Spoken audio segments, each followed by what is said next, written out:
Co-President of the Europe of Freedom and Democracy, Nigel Farage. The floor is yours. Well, here we are, on the edge of a financial and social disaster, and in the room today we have the four men who were supposed to be responsible.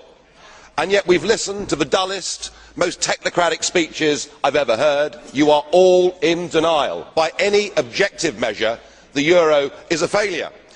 And who is actually responsible? Who's in charge out of you lot? Well, of course, the answer is none of you, because none of you have been elected, none of you actually have any democratic legitimacy for the roles that you currently hold within this crisis. And into this vacuum, albeit reluctantly, has stepped Angela Merkel.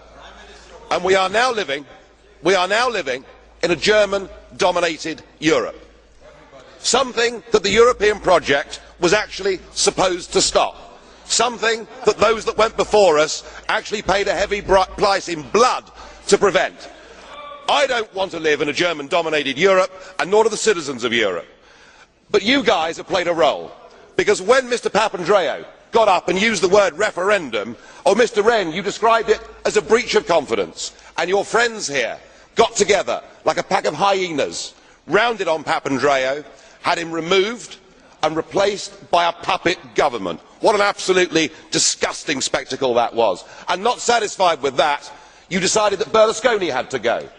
So he was removed and replaced by Mr Monti, a former European Commissioner, a fellow architect of this euro disaster, and a man who wasn't even a member of the Parliament. It's getting like an Agatha Christie novel, where we're trying to sort of work out who's the next person that's going to be bumped off. The difference is we know who the villains are. You should all be held accountable for what you've done. You should all be fired.